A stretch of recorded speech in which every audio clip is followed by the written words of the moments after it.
Ndagushimiye nkwifurije kugubwa neza no kugira amahoro n'amahirwe udahwema kubana n'umuco wacu TV hamwe na radio televiziyo Nuru ya Mashariki. Turi ku itariki ya 14 z'ukwezi kwa kabiri 2025. Amakuru tuje kubagezaho nge na mugenzi wanjye Sentama uramahoro? N'amahoro mushakamba namwe mwaramutse andi? Natwe twaramutse andi mahoro rwose tuhanze amaso Gatana. Gatana rero mushakamba abatahazi ni nk'umujyi nayo ariko iri ku muhanda werekeza Bukavu. Yego, uburaho ibirometero bike bigeze kuko twabaraga M23 yarwaniraga hariya mu kibaya ushobora kukaza Goma n'ahandi ni nk'uko hareshya. yego, ariko hashobora kuba haruseho gake ko hari hagati ya 20-25. nahoze mbona amavideo. Yego, ukaba wagira ngo Gatana ahubwo M23 irahasanzwe, abantu barishimye cyane. we abantu bariya ni abanyamahoro nta kibi cyabo. Ni abantu rwose ugera mu kisanzura. M23 barayishimiye barimo bakoma mu mashyi, abantu ni benshi, nta byo guhunga. uraza kumva amajwi aho babwira bagenzi babo ngo ntibahunge ngo bigumire mu nzu, ngo bahahe gusa bicarane ibyo kurya bikenewe ubundi bigumire mu nzu. Yego, twinjire ku makuru. Twinjire ku makuru rwose. Ingingo tugiye kugarukaho, ingingo tugarukaho turaganira ku ngingo zigera muri enye. 23 yafashe Gatana, FARDC zari Kavumu kuko aho Gatana ni mu birometero bigera nko muri 7 kugira ngo ugere ku kibuga cy'indege cya Kavumu. Birumvikana rero Gatana imaze gufatwa, FARDC zari ku kibuga cy'indege Kavumu zatangiye kwiruka zihungira i Bukavu ngira ngo babonye umurongo wazo. n'abarundi bafashwe rwa mikono. Hari n'izagiye zububa mu bafashwe rwa mikono, nabonyemo n'abarundi mushakamba. Reka dukomeze ingingo ya kabiri twirwaneho yafashe ikibuga cy'indege cya Minembwe. Kisekedi ntiyorohewe mushakamba, ari gukubitwa imbere n'inyuma mu matwi yombi mu misaya yombi. Dukomeze ingingo ya gatatu rero. Perezida wa Angola twari tumumenyereye nk'umuhuza hagati y'ibiganiro by'i Rwanda byabaga hagati y'u Rwanda na Repubulika Iharanira Demokarasi ya Kongo, ngo yeguye kuri iyo mirimo. Yego, turaza kumenya impamvu yeguye. ariko nabikubwiye mushakamba, nawe ubwiye ni umugabo bizamunanira. Uribuka ngucira umugani uvuga ngo akananiye undi mugabo ntuvuga ngo zana nishe, uravuga ngo zana ngerageze. yego, nakubwiye ko bizamunanira.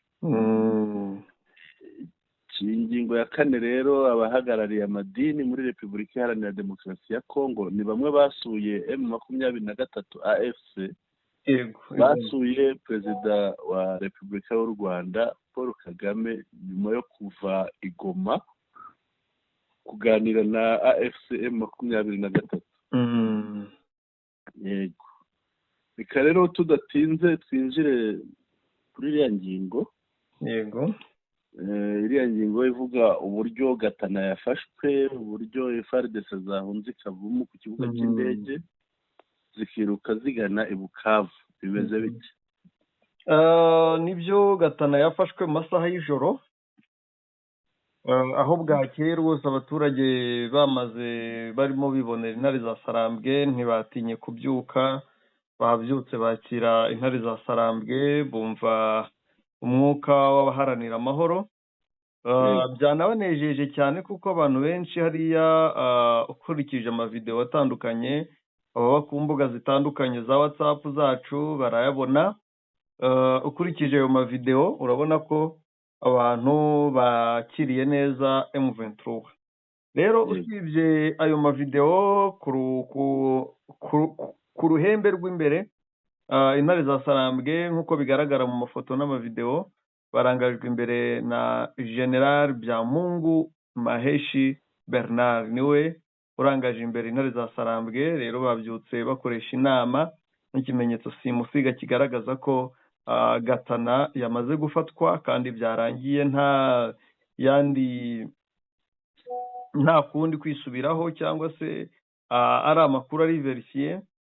Usibye ibyo kandi bije nyuma y'uko ku munsi w'ejo FARDC iteye amabombo, urabizi ko igiye gutsindwa, ikoresha indege ikajya kurasa mu baturage kugira ngo wenda ibuze M23. Nkeka babikora mu rwego rwo kugira ngo bajijishe M23 ibihugiye ku ndege, noneho babone uburyo bahungisha abayobozi babo bakuru. Ari nabwo buryo bushobora kuba bwarakoreshejwe ku munsi w'ejo, barimo bahungisha General Masunzu na General Yavi mu maoperasiyo akomeye cyane yari yakorewe, ariko n'ubundi barakomeza baramukurikirana. N'ubu amakuru ari kwemeza ko hari ambuscade yakubiswe imodoka za General Masunzu nyinshi zikangirika. Ni urugamba rutoroshye, ariko intare za Sarambwe ziri kwitwaramo neza. Zafatiyemo abasirikare b'u Burundi. Nyuma yo gufatiramo abasirikare b'u Burundi, nanone umuntu yakwibaza ati kuki tutarimo kwita tubona intare za Sarambwe ku kibuga cy'indege cya Kavumu kandi tuvuze ko abasirikare bahavuye?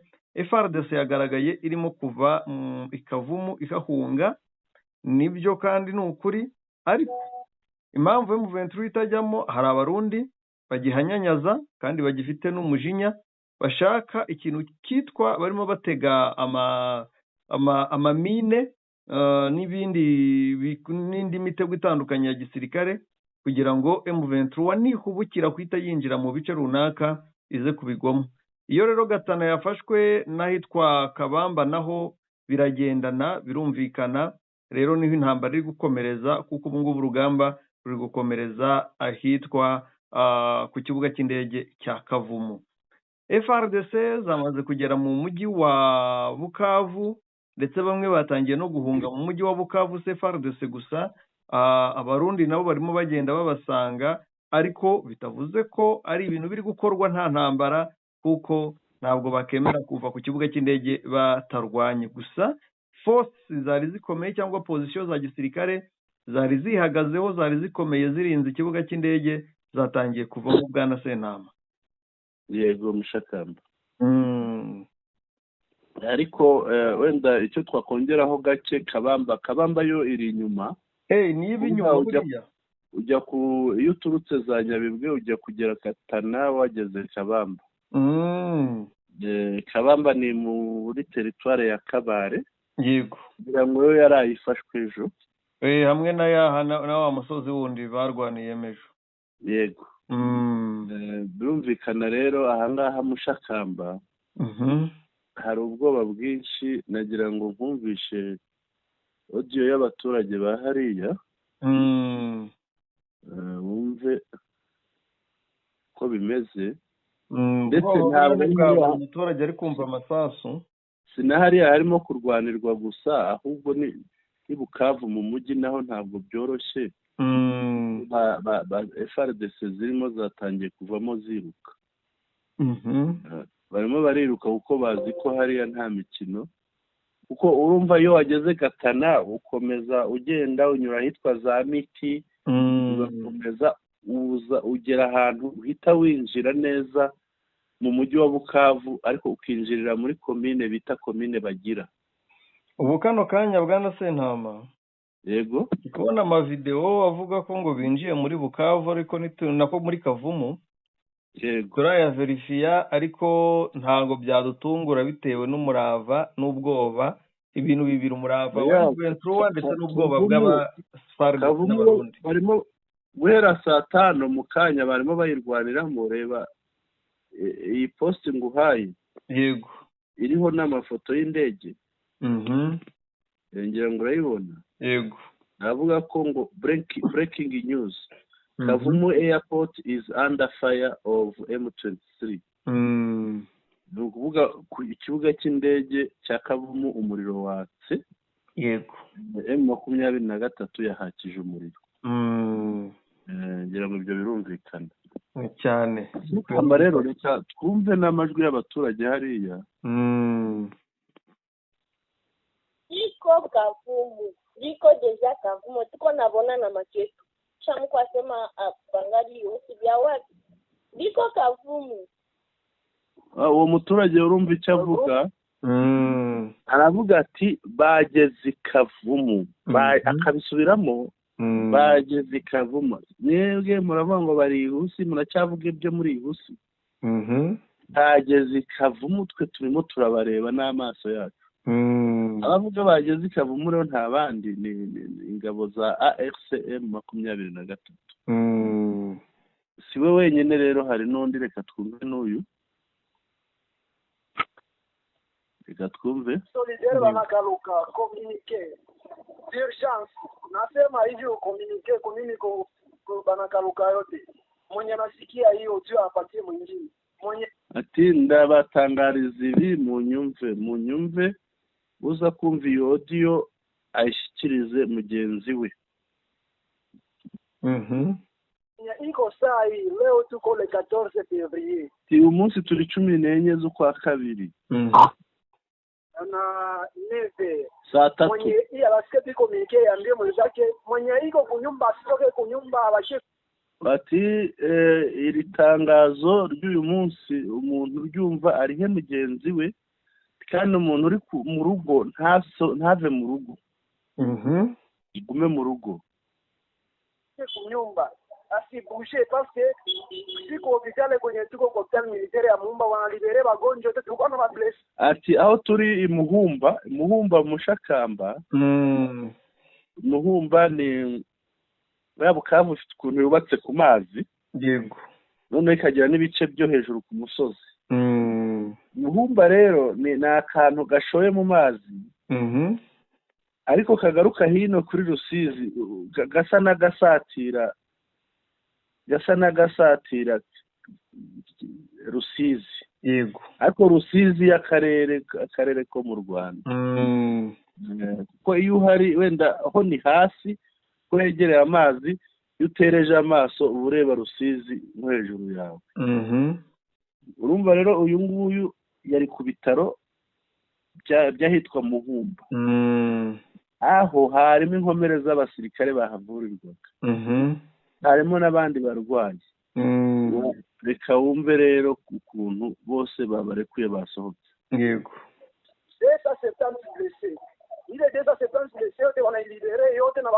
ati harimo inkomere z'abasirikare 270. Abo bose barabarekuye.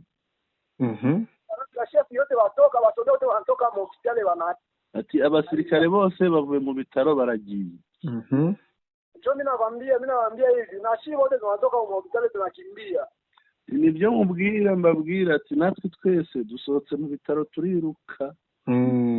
Turagiye, turahavuye. Nawa kushinda baba kunini hospitali na wajia vipi? Mimi nawaambia bitaro bisigariye aho. Kila mwenye iko tuna nini na ndugu yake yote asibakie, atoke aende. Si buri wese ufite umuvandimwe we ntasigaremo, asohoke. Toke abache kunyumba. Aje mu rugo. Mwenye iko kunyumba anze rudia kunyumba basi. Si uri ahantu hatari mu rugo atangire gusubira mu rugo. Bareke saa ya aeroporo haiko yetu. Ati birimo biravugwa, birashoboka ko kuri izi saha z'isa 3 ikibuga cy'indege kitakiri icyacu. Ubwo kitari icya leta Kinshasa nyine. Haiko tuwesha kamata aeroporo akaba. Bamaze kuhafata. Niye tuangalie tuambiane kila mtu yuko na safari. Ati twiruke ikibuga cy'indege cya Kavumu bamaze kugifata, twiruke. Bila kupanishia usa tukisiaje yote na. Ati ufite amafaranga agenda gure ibintu abike bimuhira byo gukoresha, ubundi asigare mu rugo acecetse yiturije. Ati nibyo ngibyo. Urumva rero iyo bimeze gutya ahantu nk'ariya mu mujyi, muri ibyo birometero bingana gutyo batangiye guhabuka, ntabwo byoroshye. Rero umuntu yavuga ko bitoroshye. Ngira ngo mu kanya banavugaga ko Masunzu yahunze bamuhungishije na Yave, yego. sinzi aho bahungiye, niba bagiye Uvira, niba bagiye Burundi, niba bagiye he. Hari amakuru yavuga ko ashobora kuba bahisemo kwigira Kisangani. Ariko iyo byagenze bityo rero ntabwo uyu ubona abayobozi bahunze ubwo uvuga n'undi wese nuko aba yabuze uko agenda. Nayo ntibiboroheye kuko ngo hari umurinzi wa Masunzu ushobora kuba yishwe yarashwe, kandi iryo sasu ngo ryari irya Masunzu. ryari irya Masunzu ritwara umurinzi we. reka twumve akandi ka audio gato. Yego. yatwaye ibintu tuzana kubona kavumu kali niko ko bagiye kasoda niko kule mabagira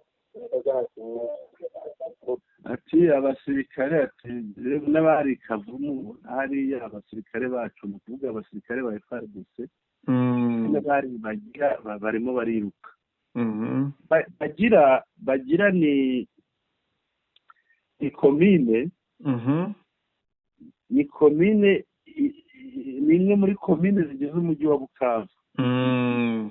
Iyo uturuka rero mu bice bya Katana niyo komine winjiriraho. Yego.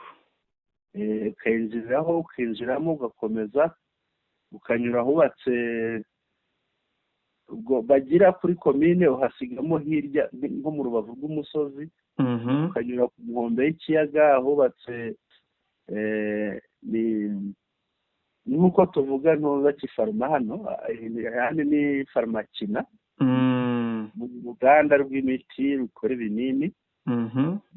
Ukanyura biri ku murongo umwe na brasserie Bralima, uruganda rwenga inzoga biri ku murongo umwe na hôpital general, ibitaro bikuru. Yego. bityo ukaharenga winjira noneho mu mujyi rwagati wa Bukavu. Nagira rero urumva ko n'abasirikare bariyo batangiye kwiruka. Batangiye kwiruka barimo barahunga. Ibyo nguyu yavuga. Saona ikigwa bimucyogoke mukena nakimbia sasa mko tukuna tunashobora abashangilia ariko ati rero ati mwebwe ntimutinye nimugire ubwoba, mwigumira ahantu hamwe. Aba bantu baje ntabwo bagirira nabi abaturage. Nturebe ukuntu abaturage barimo babaha amashyi babishimira. Abavuga ni M23 AF. Ati abasirikare bacu baravuga ba FARDC nibo bagenda basahura. Aba ngaba bose ntacyo bagutwara. Abasirikare bacu nibo bagenda basahura. Kugira ngo twakomeza mushakamba. Yego. Yego. Dukomeze.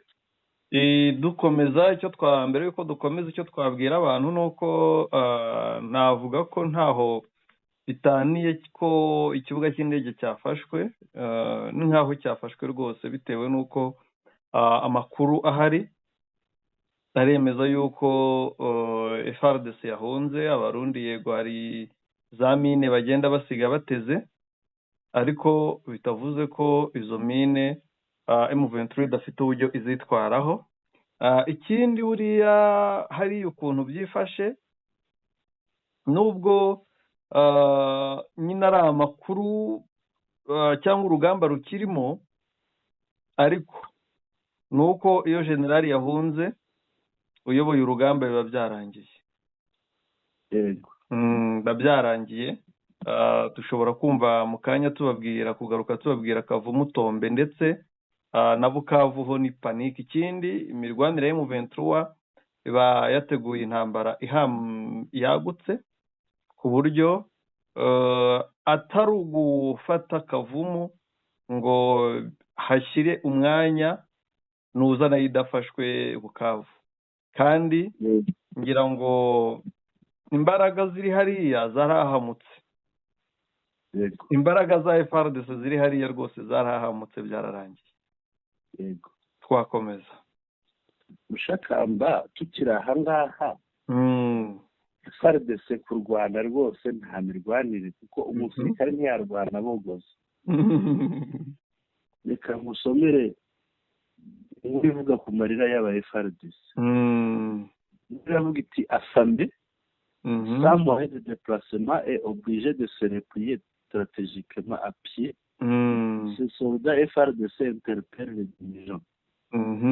Bashonje nta buryo bwo kugenda, yego, bagendesha ibirenge, buri kanya baba bagomba gusubira inyuma kugira ngo bajye kwisuganya, bagasubira inyuma bajya kwisuganya bidashira, basubira inyuma basubira inyuma kandi nabwo bagenda n'ibirenge. Yego.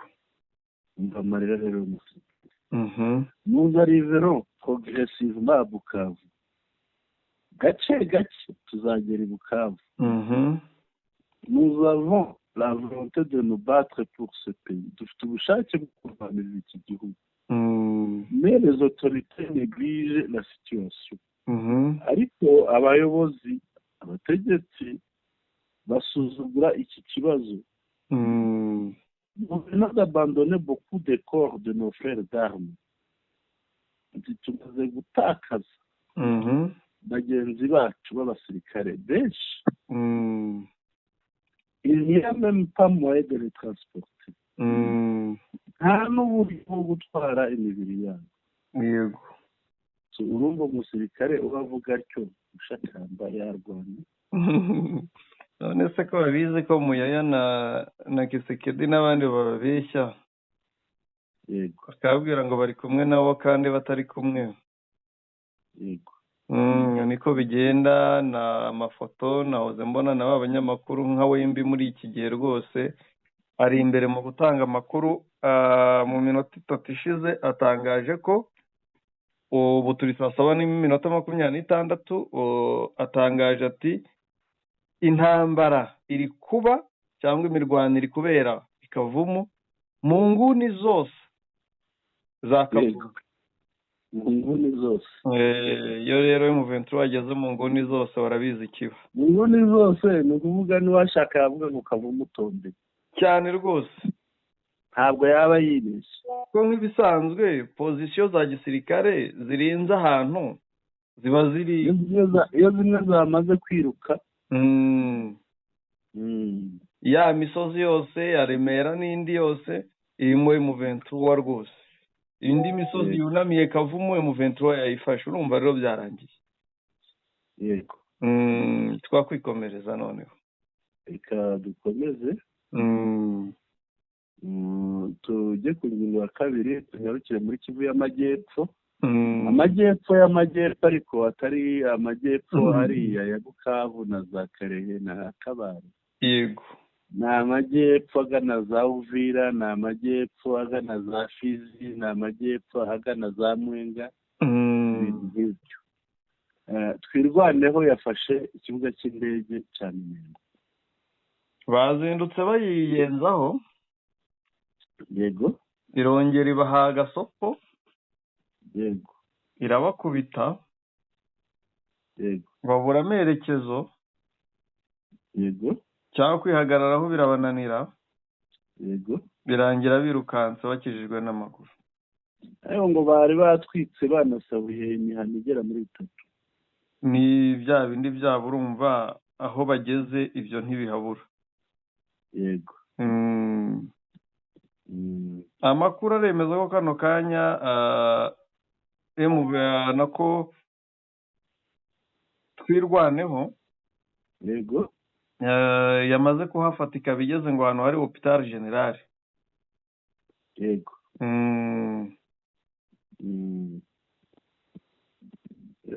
Bimeze bite, bihagaze bite muri uyu mwanya rero? Ubu kano kanya. Yego. Nuko ikibuga cy'indege cya ubundi uyu munsi ibibuga by'indege byose biravamo. Uyu munsi no gufata ibibuga by'indege. Ibibuga by'indege byo muri Kivu uretse Instagram byose. Byose rwose biraza kuvamo uyu munsi. Ndetse hari n'itangazo rya twirwaneho. Yego. Turi buze gusoma. Akaba n'ubutumwa kandi bwa bwa sosiyete sivile yo mu Minembwe. reka nze turebe tubusome. Ngira ngo dushobora guhera ku itangazo ubutumwa bukaza nyuma.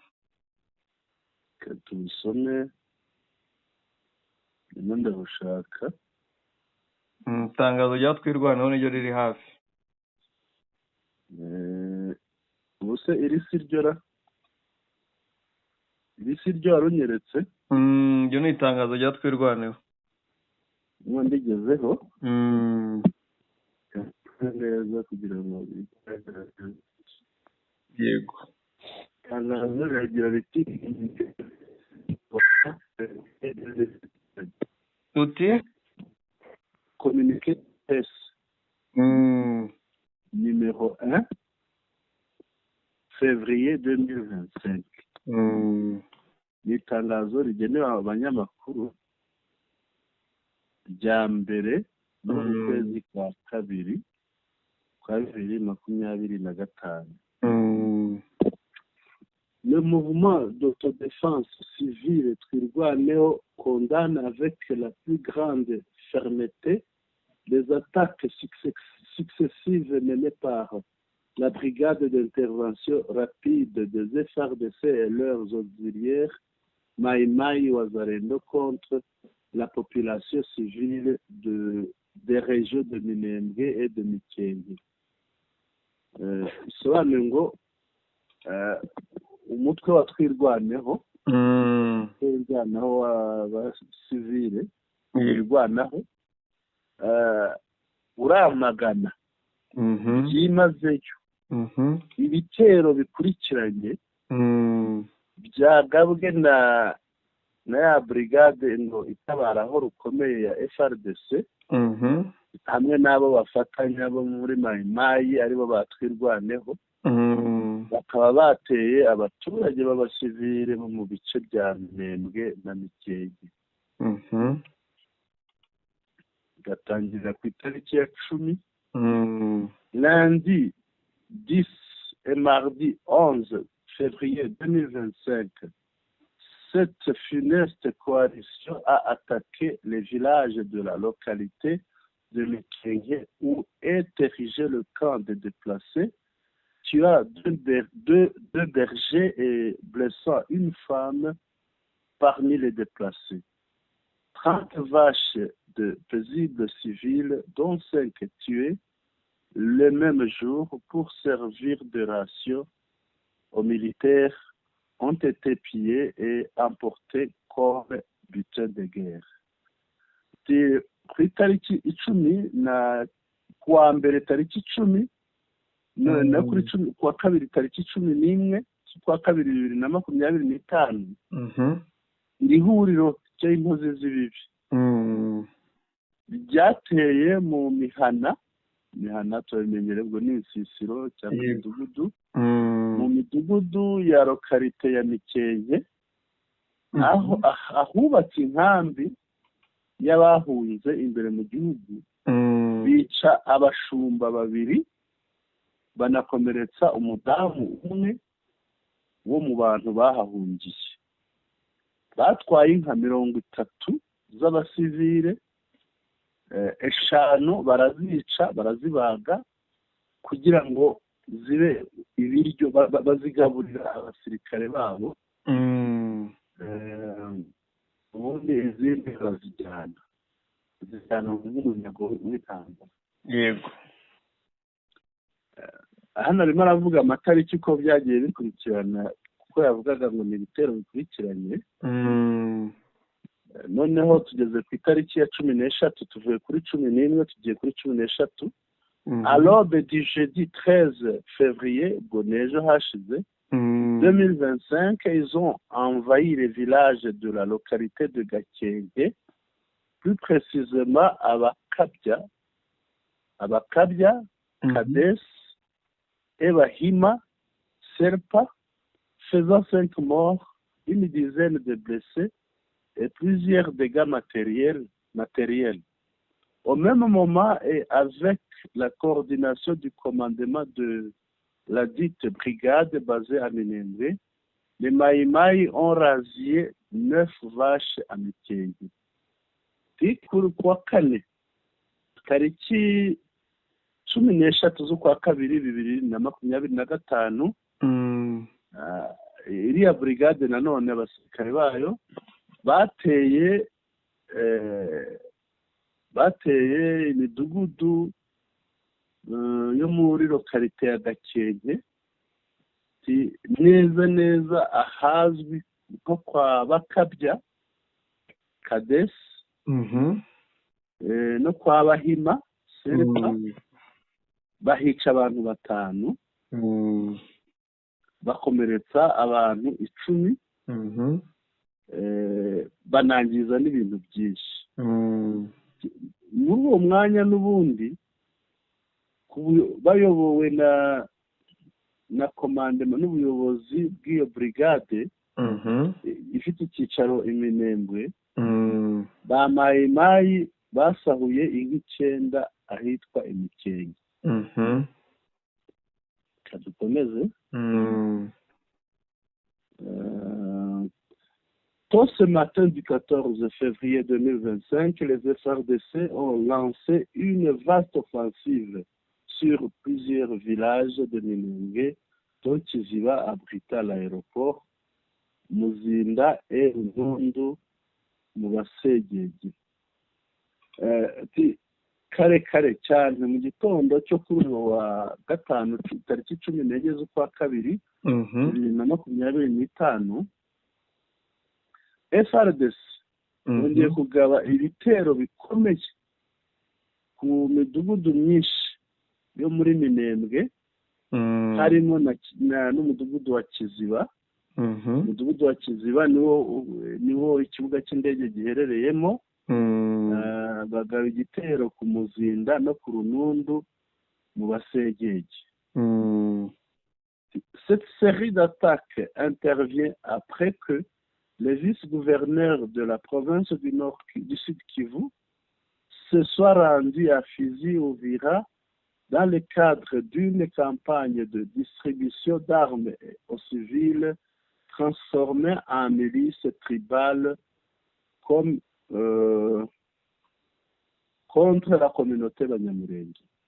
À cette occasion, il a ordonné aux FARDC et aux milices Wazalendo d'unir leurs forces pour assurer le nettoyage ethnique de Banyamulenge qu'il a qualifié d'ennemi à éradiquer. Kuri ibi bitero rero bikurikiranye, bije bikurikiye uruzinduko rw'uwungirije guverineri w'intara ya Kivu y'Amajyepfo, aho yasuye agace ka Fizi na Uvira mu rwego rwo gutanga intwaro ku basivili. Basivili ubwo ni kuri Wazalendo. Yego. Bahinduwe imitwe yitwaje intwaro ishingiye ku moko yo kurwanya Abanyamulenge. Muri uwo mwanya rero yatanze itegeko cyangwa amabwiriza kuri FARDC no kuri Wazalendo, amabwiriza yo guhuza imbaraga kugira ngo bahanagureho ubwoko bw'Abanyamulenge yafashe nk'umwanzi ukwiriye kurangizwaho. Dukomeze angane hasigaye utuntu nka 3. Yego. Coordonné par le colonel Apoko Bangara Michel, commandant adjoint du secteur opérationnel Sokora 2 Sud Kivu, en charge de l'administration et de la logistique Minembwe. Depuis plus de 2 mois, ces attaques ont provoqué des déplacements massifs de population, entraînant des conséquences humanitaires qui en découlent.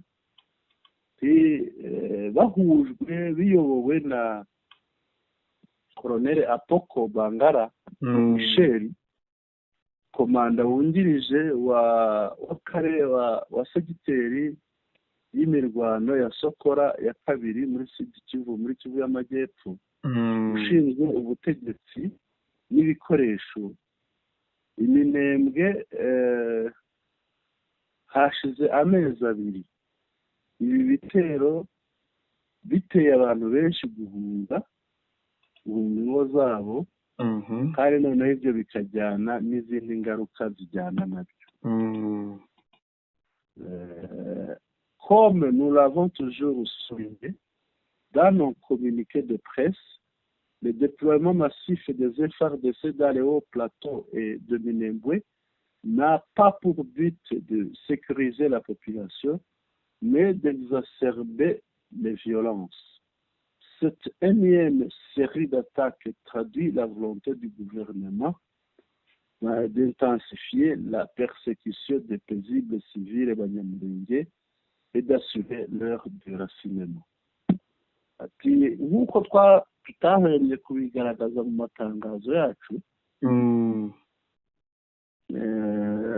agenewe abanyamakuru, kuba izi ngabo zoherezwa mu misozi miremire ya Minembwe ntabwo bikorwa mu rwego rwo gutekanisha cyangwa se rwo kugarura umutekano mu baturage hariya, ahubwo ni urwego rwo kurushaho gukomeza ibikorwa bibi.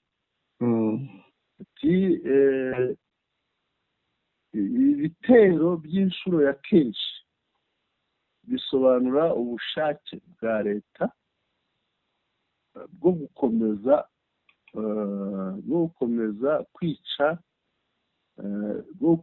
kwica abasivile b'abanyamurenge ndetse no kubarandura hariya, kubavana kuri gakondo yabo bakabamenyesha.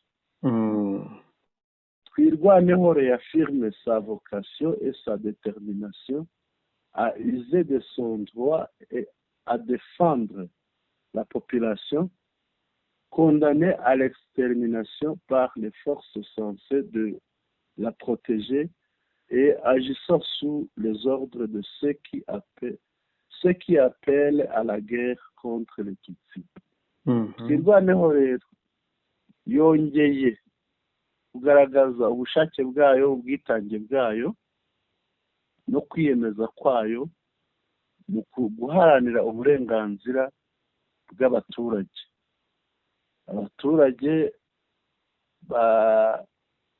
Abaturage bagambiriwe kurimburwa n'imbaraga zakagombye kubarinda, kandi imbaraga zihabwa amabwiriza n'abavuga ko bashaka kurangizaho umututsi. Ikorewe Iminembwe kwa 14 kwezi kwa 2 2025, Kamasa Ndakize welcome muzo bikorwa. Yego. Itangazo iri ni itangazo birumvikana rigaragaza situation uko imeze. Yego. Ariko rikubiyemo ibintu byinshi mushakamba. Ibintu byinshi bikubiyemo nuko urabona ko birasa n'ibisubira inyuma, bikavuga uko ibintu byagiye bigenda. Bwana se nambabarire nkurogoye. Yego. Amakuru yagihamya kano kanya angezeho. Yego. Ati ikibuga cy'indege cya Kavumu kivuyemo byarangiye kirafashwe. Nakubwiye ko cyafashwe ariko. Ati hafatwe abari bakirinze biruka mushakamba ubu basigaye. Reka nkomeze nguha amakuru. Yego. Hafatiwemo abarundi benshi cyane batagira ingano. Mu bafashwe harimo abakoroneri na ba kapiteni. Ati noneho ne bariyahura. Yego. Ayo niyo makuru y'ukuri. Kuko umuntu yampaye rwose ndamwizeye ahari rwose ababyitegeye. Yego. Bidasubirwaho ikibuga cy'indege cya Kavumu cyafashwe. Yego.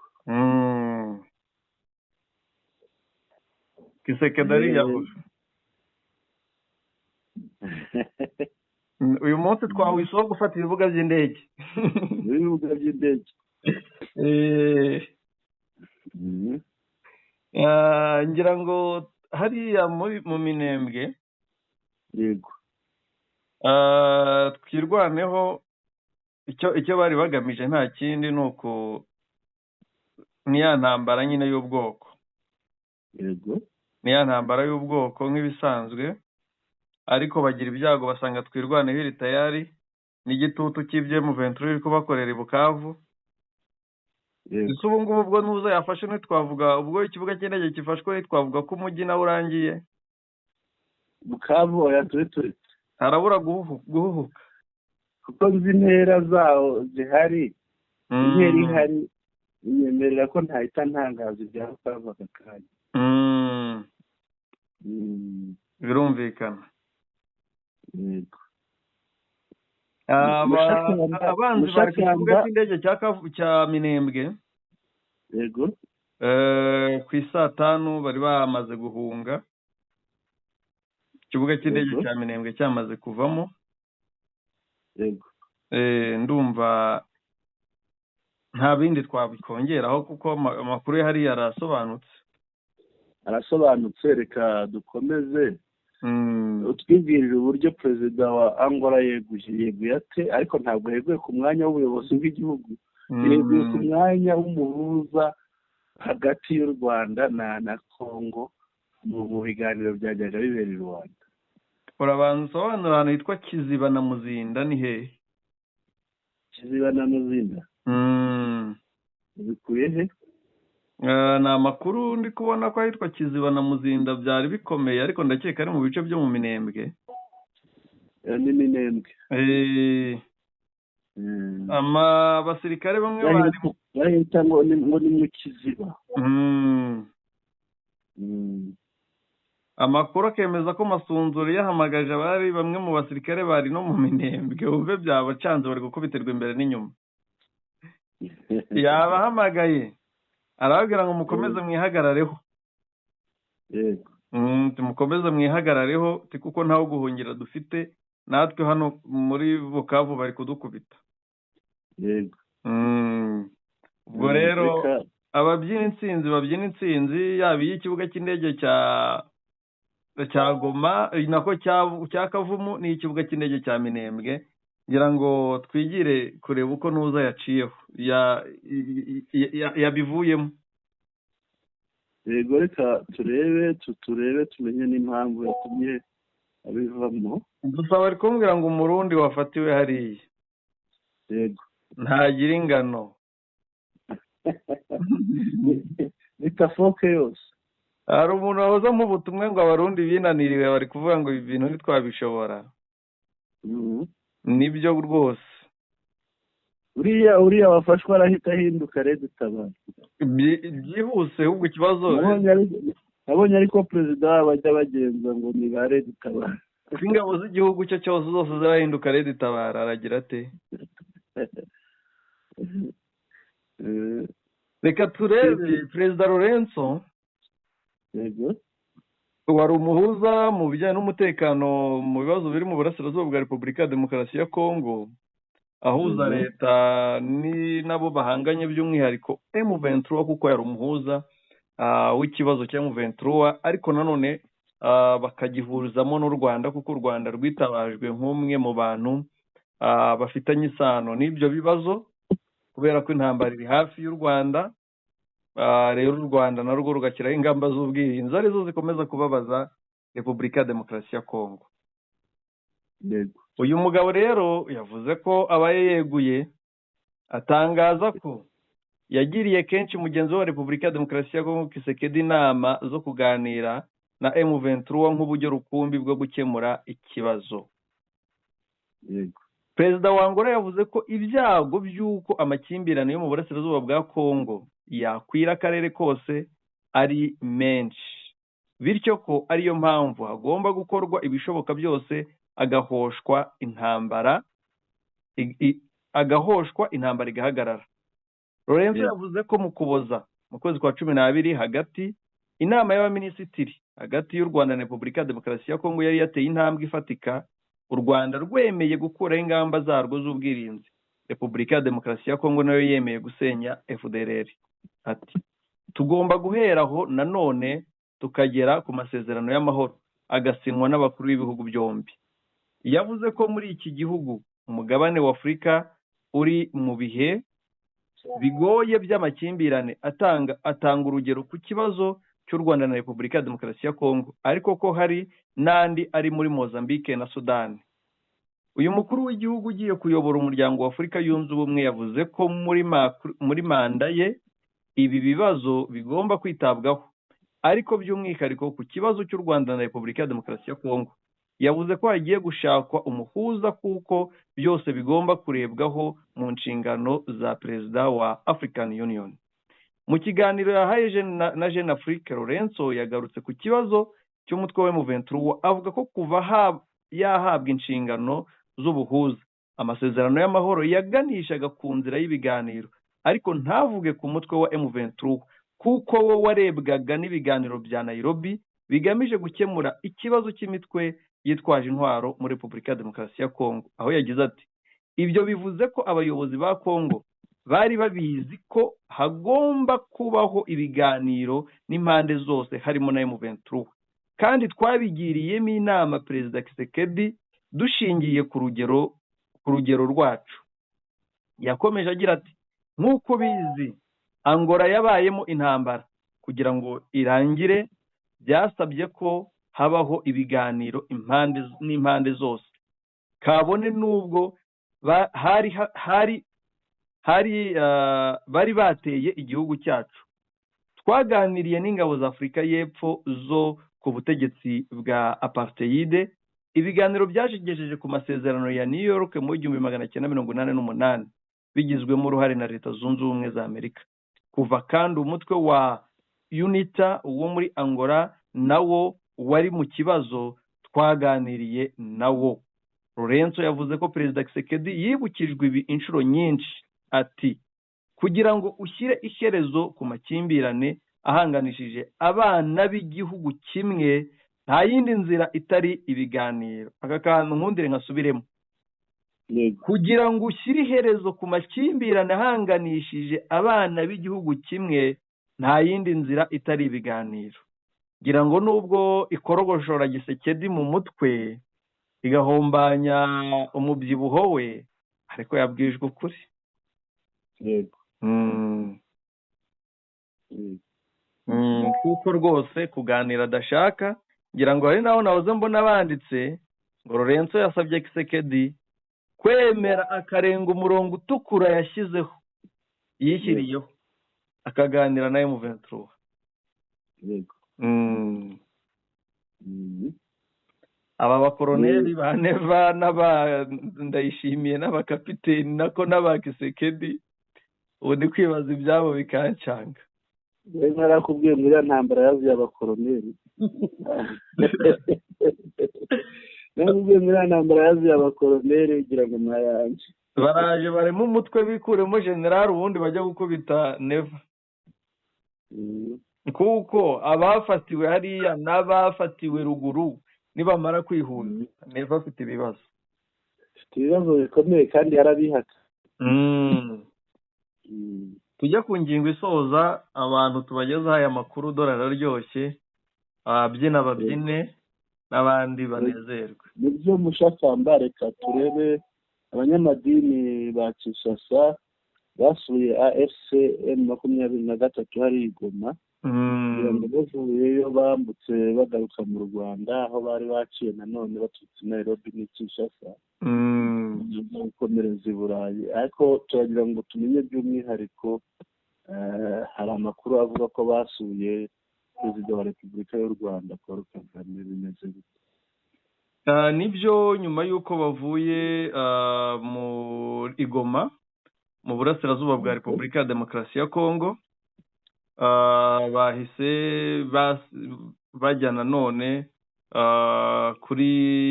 mu Rwanda, ariko muri kalendiriye yabo ubundi ko biyemeje kuganira n'uruhande rwose Kongo ivuga ko bafitanye amakimbirane.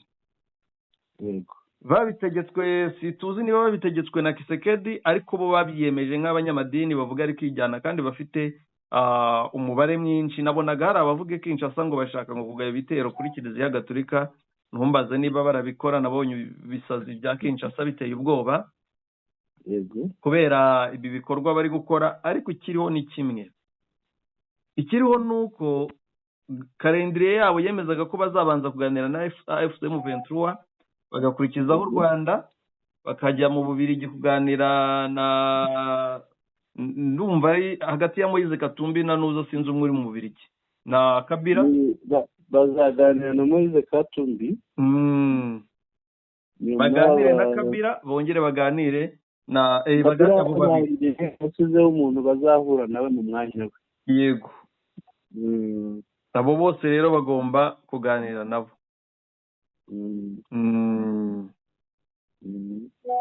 Uko rero niko bihagaze. Yego. Ikiriho ni kimwe, nuko intare za Sarambwe zikomeje kubohoza ibice. Mubabaro w'abaturage wa Bukavu ushobora kurangirana n'uyu munsi wa tariki ya 14. Bari kuganira mu rwego rwo kugarura amahoro, nubwo hari abatabyishimiye Kinshasa.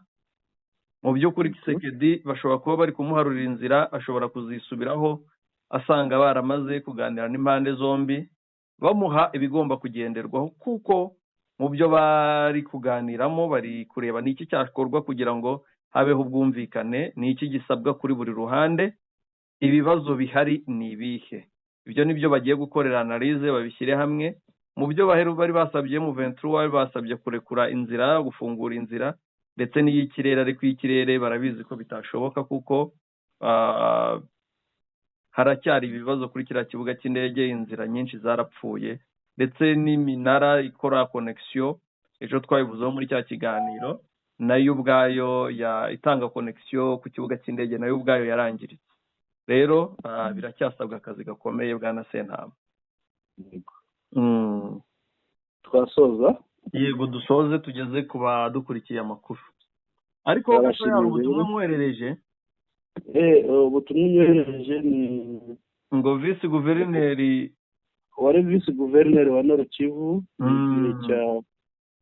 ariko kugira ngo abari umusirikare. Ni uwo muri etat de siège. Ni uwo muri etat de siège. Ngo niba bigaragara ko hano baravuga ngo arrestation du vice gouverneur du Nord Kivu. Uyu nguyu aba ari umupolisi. Ni ukuvuga ngo guverineri aba ari umusirikare akungirizwa n'umupolisi. Birashoboka. Urebe usome iyi ya Johnson Sivulu wa Mwenge. Yego. Kuko undi nawe ibyo yatangaje ndabona yabitangaje abikuye kuri Johnson. Uvuga ngo le vice gouverneur du Nord Kivu, le commissaire divisionnaire, ni umupolisi.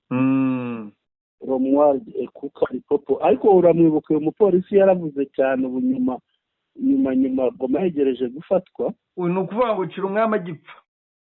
Uyu mupolisi yaravuze cyane. Romuald Ekuka Lipopo serait aux arrêts, yaba yafashwe. Il fait partie des officiers militaires accusés de fuite devant l'ennemi lors icyo bamuhoye Mushakamba, bamuhoye ko ngo yahunze. Bamuhoye ko ngo yahunze na 23. Ariko yewe bitewe n'amategeko ari Kongo, yego akwiye gufungwa.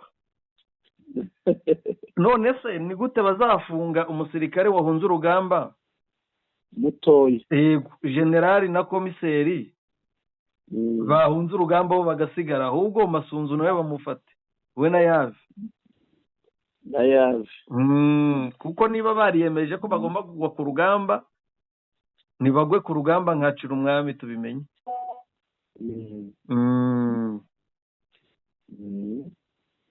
Ngayo nguko twitoreza amakuru yacu. Dusoze Mushakamba, Lipopo Ekuka niba ari Romuald yafashwe nyine nuko nguko, niho amategeko ari hari iwabo. Yego. Reka dusoze dushimira abari badukurikiye rero, tubashimire Mushakamba byimazeyo, tubabwiye ko dukomeje gukurikirana aya makuru, hagize igihinduka tubibagezaho.